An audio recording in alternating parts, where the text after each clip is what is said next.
Oscar guy here. I just got out of seeing the Banshees of Inisherin, and I got the beer light on in the background because there's a beer drinking. This movie makes you want to drink a Guinness, even though I hate dark beer. It makes you want to drink a beer, and quell in your own sorrows and also laugh a little bit. And that's what this movie kind of is. It is directed by Martin McDonagh, written by Martin McDonagh, starring Colin Farrell, Brendan Gleeson, Gary Condon, Barry Keoghan, and it takes place in like 1923 during the Troubles, but it's off of an island. It takes place on an island off of maybe like a mile or something off the coast of Ireland during the Troubles, and that's kind of an important thing in the film because there's kind of parallels between like the Civil War and the quote unquote war against these two individuals in this movie. Colin Farrell and Brendan Gleeson's characters.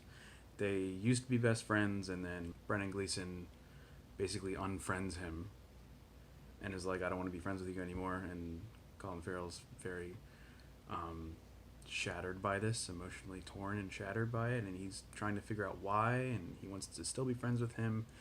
And the premise sounds really dumb, but it is the most engaging thing. I mean, Martin McDonagh has a way of writing screenplays that I don't know how he does it. It's like he has his own brand of very bleak, dark humor that is not even, it's not even like a Coen Brothers dark humor. It's like his own thing.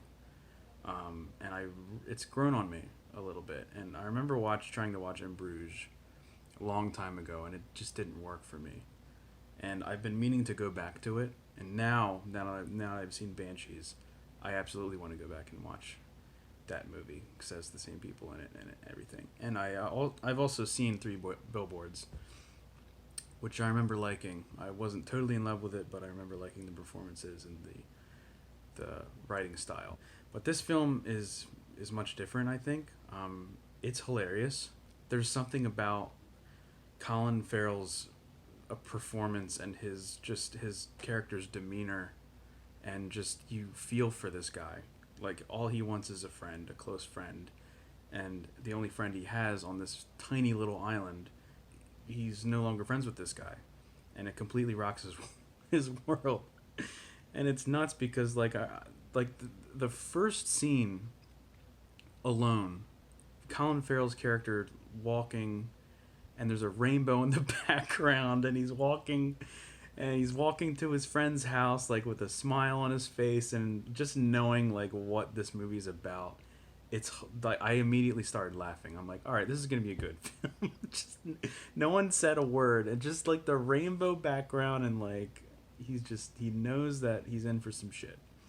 It's kind of, I mean, it definitely garners a rewatch for sure to kind of, you know, get all the themes together and everything like that. And there's a particular character who is a recurring character who seems like a background character, but ends up being kind of pivotal in the story. I don't want to say anything else. Just go into this movie with kind of an open mind, and don't be afraid to laugh at things that maybe shouldn't be laughed at. That's the beauty of Martin McDonagh's writing, I think, and it's a very strong screenplay. Great performances all around, for sure.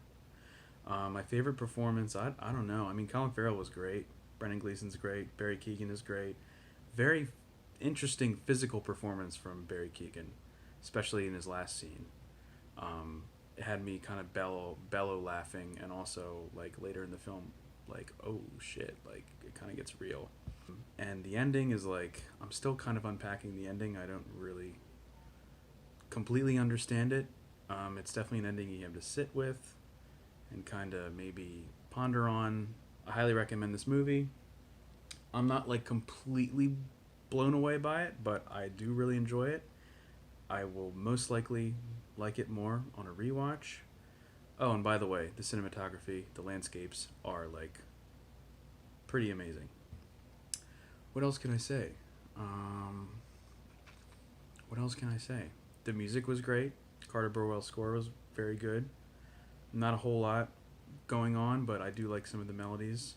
Some of the Irish folk music I really enjoy in this movie. I'm very curious to find out if Brendan Gleeson actually played the fiddle, because it did look pretty real. It was great. Um, Maybe I should give Guinness one more shot, because Martin McDonagh and company made Guinness's look very refreshing. But yeah, I really liked it. It was cool. Kind of want to watch it again, but maybe I'll sit on it a little bit more and then maybe watch it again around Oscar season early next year. I'm looking forward to it. For right now, I'm going to give this movie a 4.25 out of 5. I was floating between a 4 and 4.25, and just the way this film is crafted, it's kind of immaculate. If it wasn't directed so well, I probably would have notched it down a little bit. But Martin McDonagh definitely knows how to make and write a film for sure. So I really want this movie to get nominated for a lot of things. I'm sure it will get nominated for a lot of things. I would be tickled pink if Colin Farrell gets nominated, and I would be happy. Oh, Carrie Condon, absolutely. She needs to get nominated. She has some great scenes in this one. Brendan Gleeson and Barry Keoghan, I'd like to see them get nominated. It's kind of a long shot. I don't know. But yeah, 4.25 out of 5. I highly recommend it. And yeah, on to the next thing. This is a crazy-ass award season. I'm loving every second of it. So with that said, Oscar Guy is out.